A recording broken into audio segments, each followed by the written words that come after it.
Noon pong mga nakaraang araw ay tinalakay po natin dito itong si Manong Gianni na natagpo ang naghihingalo.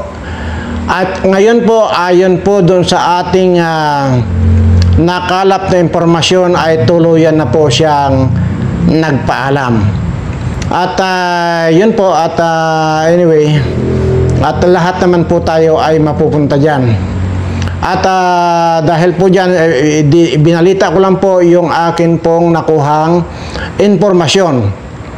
So, yun po. Pero ang talaga pong gusto kong tutukan na ibalita sa inyo, ito pong mga nangyayari sa atin. Kung inyo rin pong natatandaan, noong isang araw lang po, ay sinabi ko po na ito pong bansa natin, kahit na napakaliit ito, ay napakayaman nito. Kayang-kaya pong bigyan, di po ba, sinasabi ko yan, ng kaalwanan ng buhay itong ating mga Pilipino. Ngayon po, mayroon lang pong akong ipapanood sa inyo, bagamat ito po ay isa ring kawatan ito. Ipanood ko lang po, na sinasang-ayunan po niya, yung aking sinasabi rito na napakayaman po ang bansa natin. Ang problema lang po rito ay halos lahat na nandyan sa gobyerno ay mga kawatan. Kaya ito patuloy pa rin po yung paghihirap ng ating mga kababayang Pilipino. Para lang po mapatunayan ninyo na yung ating mga ina-analyze ay mga makatotohanan. Ito, isa pong senador ito na ayaw na ayaw ko rin po ito dahil may issue rin po ito. Pero at least, napakaganda po ng sinabi niya rito at tamang-tama po doon sa aking sinabi rin sa inyo. Ano po? Ayan. Salamat po, Mr. President. Yan. Mr. President, I applaud the sponsors' courage in bringing to light these harrowing and urgent issues of large-scale corruption. Kaisa niyo po ako sa labang ito, Senator Ping. May nabasa po ako sa Facebook, Mr. President. The Philippines is not poor. We are plundered. Yan na po yan. Ibig sabihin, sinang-ayunan po niya yung sinasabi ko. Ito na po yan. Yung eksaktong-eksakto po na sinabi ko sa inyo. Tuloy. I could not agree more. Ang Pilipinas po ay hindi isang mahirap na bansa. Yan. Biktima lang tayo ng kalat at sistematikong pagnanakaw. Kasama ka na dyan. Dahil sa korupsyon, ng kaunti, patuloy na naghihirap ang karamihan. Sa estimasyon mismo ng gobyerno, nasa 20% o 1/5 ng kabuuang budget ng bansa ang nawawala taon-taon sa korupsyon. Katumbas po yan ang tinatansyang 1.6 trillion pesos na ninanakaw mula sa mga Pilipino kada taon. 1.6 trillion. Kahit ako po ay nahirapang maintindihan kung gaano kalaking pera yan. Chinek ko po, at sa 1.6 trillion pesos, pwede na tayong mamigay ng tig-1 milyong piso sa 1.6 milyon na tao. Nakakalula po. Lahat na yan habang nalulunod na ang mga karaniwang Pilipino. Nalulunod sa taas ng presyo ng bilihin, sa trabaho hindi sapat ang kita, sa kalamidad, at sa kawalan ng tugon at serbisyo publiko. Mayorya po ng mga Pilipino ay kumakayod ng tapat at nakikipagsapalaran ng patas. Insulto po na ang buwis na kinakaltas at dapat ginagamit para sa kanila ay inaanod lang sa baha ng korupsyon. Yan po yung sinasabi ko na isa rin po ako sa napakalaki po na contributor ng mga pera ng mga pinagnanakaw ng mga ito dahil po sa laki ng binabayaran kong tax dyan po sa mga kumpanya ko. Yan po, kaya po ganun na lang ang galit ko. So ngayon po, ay kaya ko lang po ipinanood to sa inyo ay dahil nga po gusto ko lang pong hindi lamang ako ang nagsasalita rito dahil marami sa inyo na kung magsabi sa akin ng fake news ay wagas. Pero ang hindi po ninyo nalalaman, ayan po ay bagamat yung pagdi-deliver ko ng salita ko ay hindi ka panipaniwala, pero kung inyo pong pag-aaralan mabuti, ay may katotohanan po tayo. Kaya lang po, i-plinay ko ito. Dahil isa rin po ito sa controversial dyan sa PhilHealth, di ba? Isa rin po yan. Ganun pa man, at least alam niya na pwede nang bigyan ng tigi 1 milyong piso ang bawat Pilipino. Or kung hindi man, kalahating milyong piso. Di ba? Napakalaki po sanang bagay yon dito sa mga kababayan natin para makapagsimula sila sa kanilang mga buhay. Makapagsimula sila ng maliit na negosyo. At least sana hindi sa lahat ng oras at pagkakataon kung saan-saan sila maghahagilap ng mga kanilang isasaing pagdating ng kainan. Kaya po ganun na lamang po. Kaya po dito araw-araw ko pong sinasabi rito, hindi po pwedeng hindi ko mabanggit na parami po ng parami ang mga kababayan nating mga naghihirap at parami ng parami ang mga kababayan nating wala na pong masaing.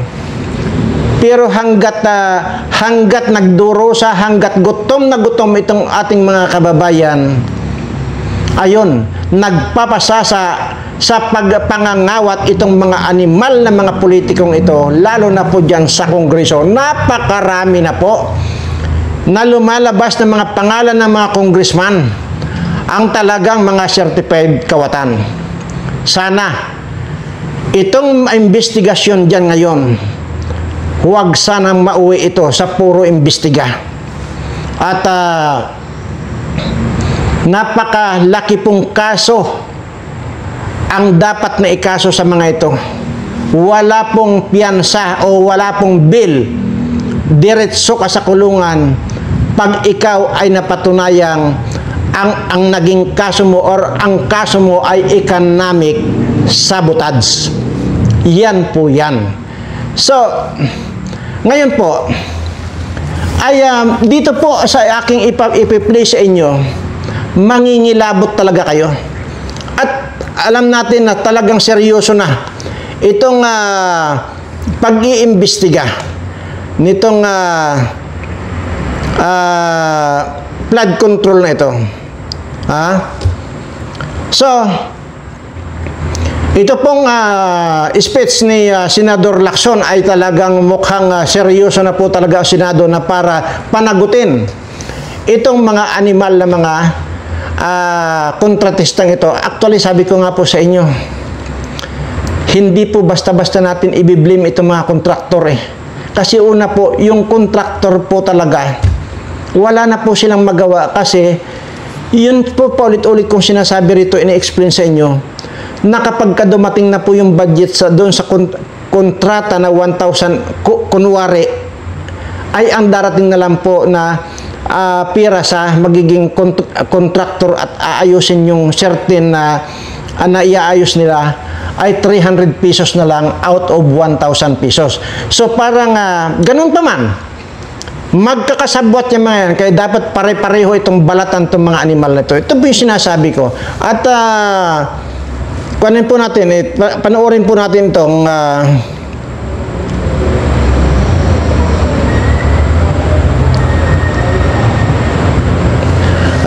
panoorin po muna. Stern warning during the last SONA against those who misuse public funds, Malacanang established and launched the Sumbong sa Pangulo website last week.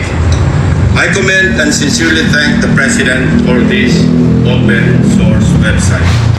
Not only does it open the public a direct line to the President to report anomalous flood control projects in their midst, but in my case, including that of my staff, the website makes our investigative work a lot easier.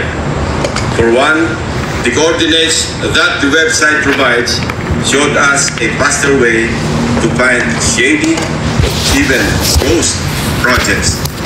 Last week, the President took aim. Today, Yan. I am pulling the trigger. Sige. Para sa ating mga kababayan, Panoorin lang po natin, ha? tutok ang aking presentasyon sa araw na ito sa mga flood control projects pa lamang.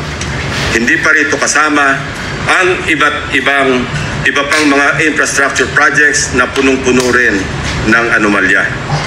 Isa-isahin natin ang mga impormasyong aming nakalap sa mga nakalipas na linggo mula sa aming sariling pag-aaral at pagsasaliksik na suportado ng mga impormasyon mula mismo sa mga DPWH officials at insiders, pati ilang contractors, kasama na rin ang open sources. Una, ang kalakaran ng ilang mga kontratista at mga kasabwat nila sa gobyerno na sa paghahati-hatian ng pondo, kasama na rin ang mga termino o codes patungkol sa kanilang modus. Pangalawa, ang mga palpak na proyekto dahil sa paggamit ng substandard na materyales, kasama na ang mga kontratistang nasa likod nito. Pangatlo, ang mga proyektong lantarang inaangkin bilang congressional insertions. Pangapat, ang patuloy na pagbaha sa iba't ibang lugar na narating namin kahit taon-taon ay paulit-ulit na binubuhusan ng bilyon-bilyong pondo.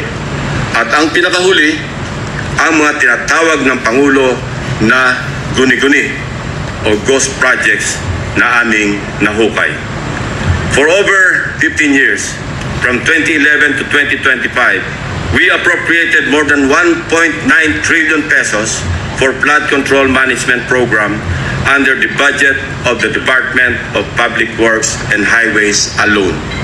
Sa loob lamang ng 3 taon, mula 2023 hanggang 2025, higit 1 trillion pesos ang ating inilaan sa ilalim ng 3 naipasang budget measures para sa flood control.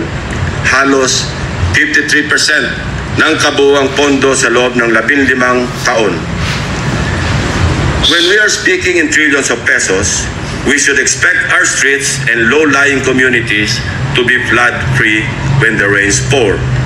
Gayunpaman, sa paghagupit ng magkakasunod na habagat at mga bagyong Krising, Dante at Emo, ilang linggo pa lamang ang nakalipas, kasamang winasak at inanod ng baha ang bilyon-bilyong pisong halaga ng mga flood control projects na halos bago at kakukumpleto pa lamang na dapat sana ay nagbigay proteksyon sa ating mga kabahayan at komunidad. Corruption has been so pervasive and systemic that doing so is like a piece of cake.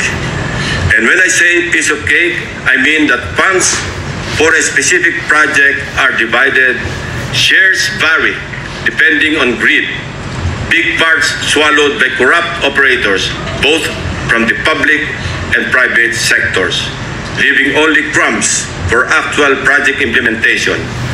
Mayroon pa ngang proyekto, hindi man lang nagtira para sa taong bayan. Ang tawag ng Pangulong Marcos dito, guni-guni o ghost projects. Mr. President, let me illustrate an example of the pie sharing in a severely corrupted project. Nais kong bigyan din na hindi ito representasyon ng lahat ng kalakaran sa flood control projects sa buong Pilipinas. While the pillaging pattern is relatively the same, the pie sharing varies depending on the level of greed. Ihiwalay muna natin ang mga regular o legal na buwis at insurances na automatic na binabawas sa mga proyekto. 5% value-added tax, 2% withholding tax, 1% para sa bonds and insurances at 1% materials testing. Ibawas na rin natin ang allowable contractor's profit na 8 to 10%. Halimbawa, sa 100 million piso na pondo para sa flood control project, kung ibabawas ang maximum allowable deductions, nasa 82 million ang matitira para sa proyekto. Pero hindi pa rito nagtatapos, Mr. President. Kakatayin pa ang budget para sa mga lagay, commissions, SOPs, at iba-iba pang terminong binubuo para sa shares ng mga korap. Sa mga halos magkakaparehong impormasyon na aming nakalap, ganito kagarapal ang sistema sa hatian ng isang maanumalyang proyekto. 8 to 10% para sa mga opisyal ng DPWH. Swerte na daw kung pumayag ang district engineer na 6% lamang ang parte niya. May extrang 2 to 3% pa na parte ang district engineering office kung may sosobra sa contractor's profit. Na-compute na rin kasi ng district engineering office ang tutubuin ng contractor mula sa project at sinisiguro na nila na sosobra ito sa allowable profit para mayroon pa silang kukubrahin. Ang tawag nila rito, reseta. Reseta dahil ang presyo na itinakda ng District Engineering Office ay nakasulat at napagdesisyonan na. Parang gamot, Mr. President. Lulunukin na lang ng contractor. 5 to 6% para sa mga miyembro ng Beach and Awards Committee or BAC. 0.5 to 1% para sa COA. Mr. President, meron pa kayong tinatawag na passing through or parking fee na aabot sa katumbas na 5 to 6% ng pondo. Hay nako. Ito ang itinuturing na royalty, ang tawag sa lagay na ibinibigay sa politikong may kontrol sa distrito kung saan i-implementa o itatayo ang proyekto. Lo and behold, Mr. President, 20 to 25% ang karaniwang napupunta sa funder o project proponent na politiko. Mr. President, ang matitirang pondo para sa pagpapatayo ng proyekto ay napakaswerte ng umabot sa 40% o 40 million pesos alisunod sa ating halimbawang 100 million pisong pondo para sa proyekto. Mr. President, there is an evident pattern of this nasty distribution of public funds among crooks. Ito ay base sa mga case studies na aming pinuntahan at mususing inimbestigahan sa iba't ibang dako ng bansa. Partikular sa issue ng flood control. Hindi na namin sinama sa aking presentasyon ang mga naikutan at ibinunyag na ng Pangulo. Ang malinaw na malinaw. Halos pare-pareho ang pattern kung paano minamasaker ng mga kawatan ang pondo ng bayan. Nauna na po itong iniulat ng ating Pangulo noong nakarang linggo. Nang banggitin niya ang mga items na pare-pareho ang contract cost sa kabila ng pagkakaiba-iba ng specs, disenyo at haba ng proyekto. Panoorin po natin ang video.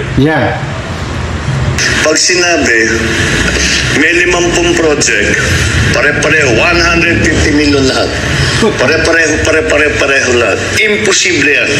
It is impossible for one barangay, even if they are the next barangay, to have the exact same project to the exact same amount with the exact same contractor. Imposible yan. Sa parlance po na ang nakakaalam lamang ay ang mga kasali sa gulangan sa pondo.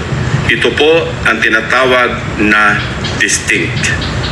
Distinct ang mga budget items na makikita sa General Appropriations Act at awarded contracts na may pare-parehong halaga para sa magkakalapit man o magkakalayo na proyekto. Distinct dahil ayon sa aming mga informants sa loob ng DPWH at kinumpirma ng ilang contractors, coded na budget ito para mayroong pagkakakilanlan ang mga quote-unquote may-ari ng proyekto. Para sa mga nakakaunawa, ang ibig sabihin po ay akin yan. Sa Bulacan First Engineering District na pinamumunuan na magkasunod na tinanggal sa pwesto na sina dating District Engineer Henry Alcantara at ang pumalit sa kanya na si Bryce Hernandez. Napag-alaman naming talamak ang ganitong kalakaran. Grabe. Bakit? sapagat ayon sa mga contractors at DPWH officials na nakipag-usap mismo sa akin at aking staff, ang dalawang ito ay halos pareho lang ang pagmamahal sa pera. Napabalita pa nga kamakailan na ang isa sa kanila ay nakakapagpatalo ng daang milyon sa isang kasino dito sa Metro Manila. Mr. President, sa District Engineering Office na ito, sa ilalim ng pamumuno ng dalawang nabanggit na opisyal, para sa taong 2024, 28 proyekto ang pare-pareho ang pondo kahit magkakaiba ang specs, disenyo at haba. Distinct. Babalikan po natin, Mr. President, mamaya ang lalawigan ng Bulacan na aming may tuturing na pinaka-notorious pagdating sa anomalya ng flood control projects base sa aming mga findings. Unahin muna natin ang kaso ng questionabling flood control project sa lalawigan ng Pampanga. 4 years now, the riverbank mitigation project in Candating, Arayat, has been the face of a failed flood control project.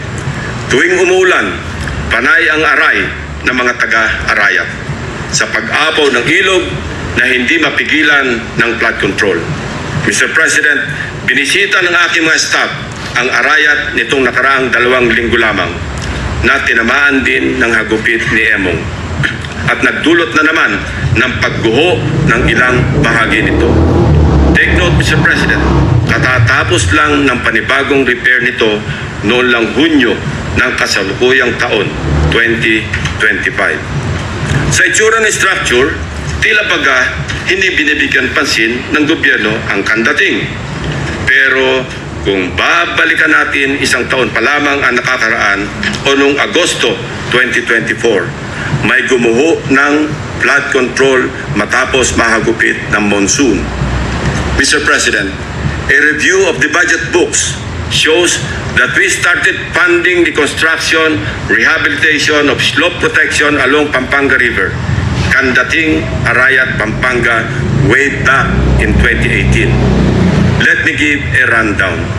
In 2018, we already spent 20 million pesos on a project for the construction, rehabilitation of slope protection along Pampanga River, Candating section, Arayat.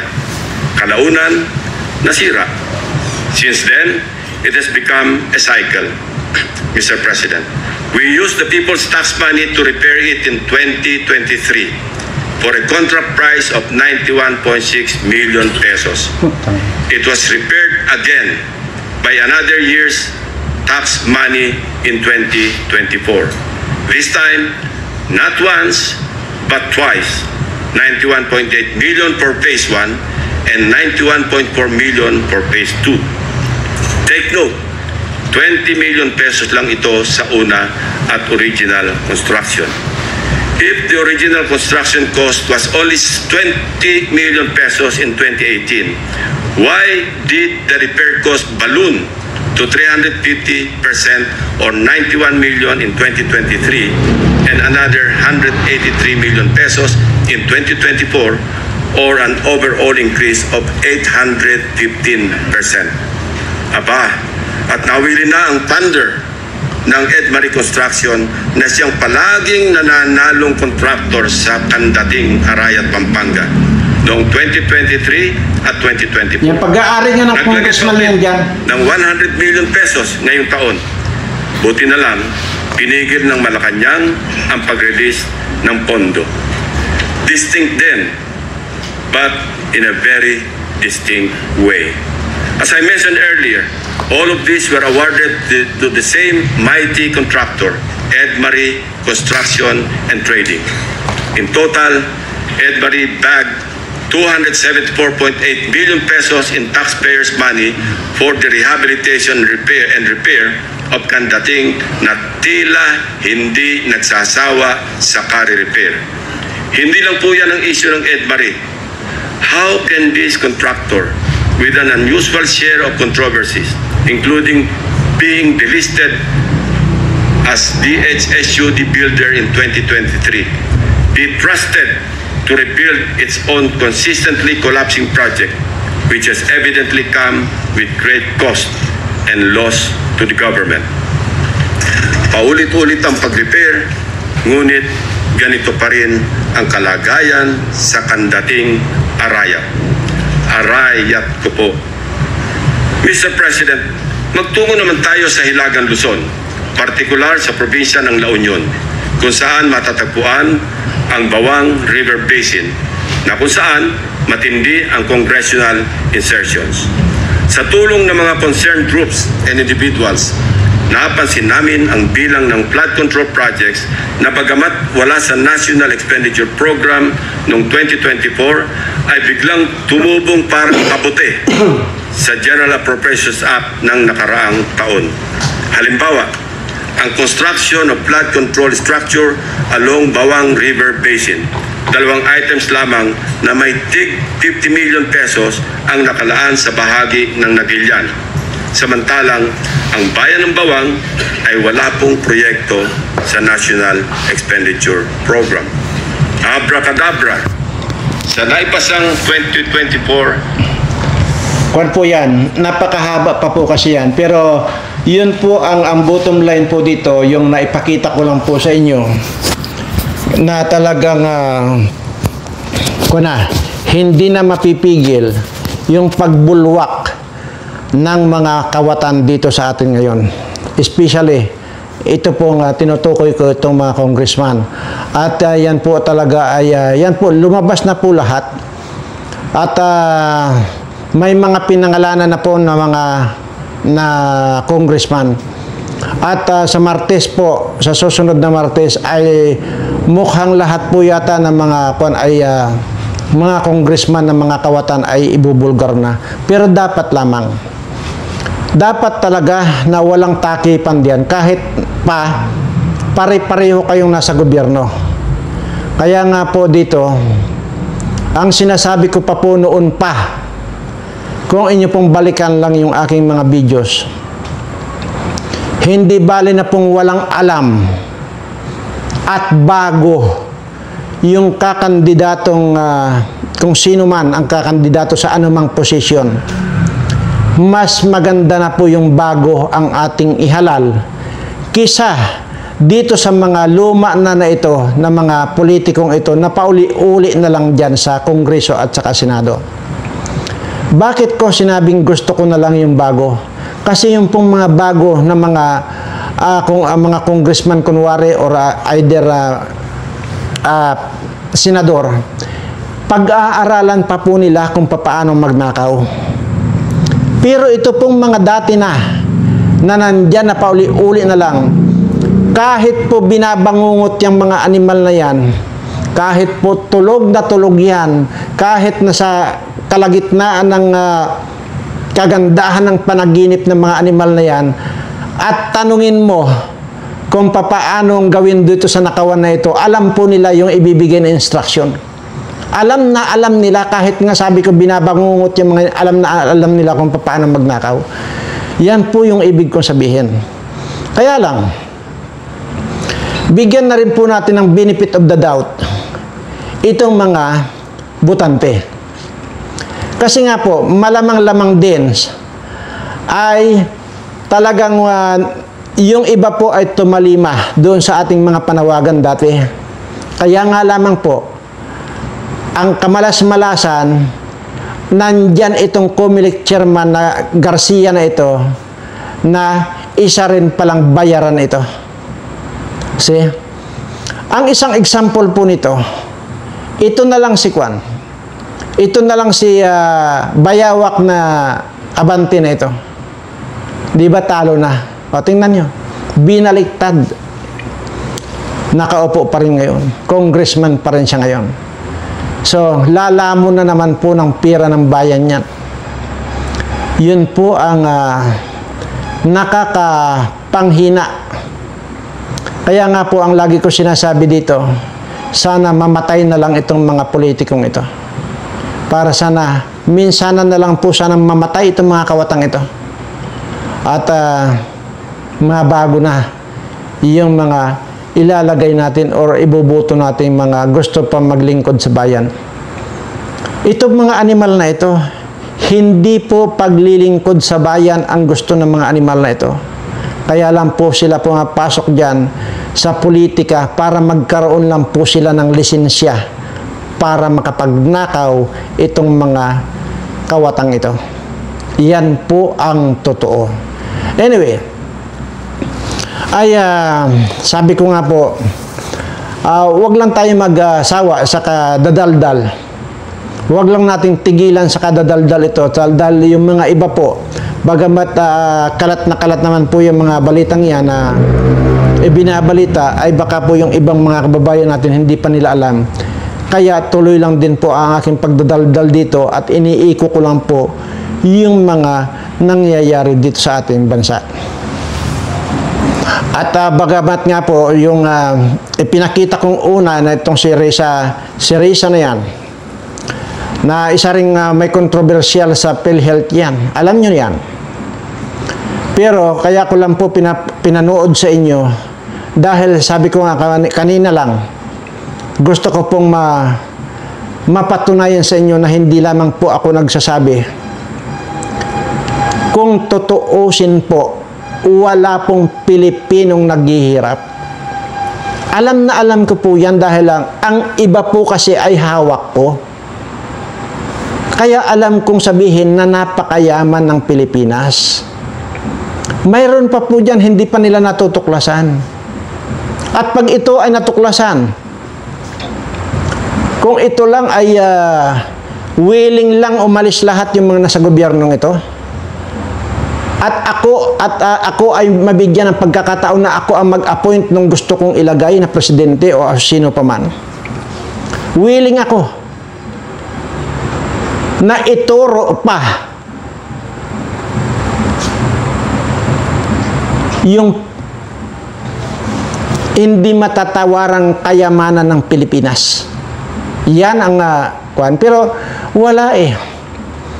Kaya ako nag-oobserba dahil nga kung ituturo ko sa kanila ito, sila lang ang makakinabang. Sigurado ko nanakawin at kakawatin lang nitong mga animal na mga kuwan ito. Mga politikong ito. Useless. Kaya hindi ko maibulgar-bulgar ito, hindi ko maituro-turo ito. Dahil sisiguraduhin ko na wala na namang mapunta dito sa mga kababayan ko.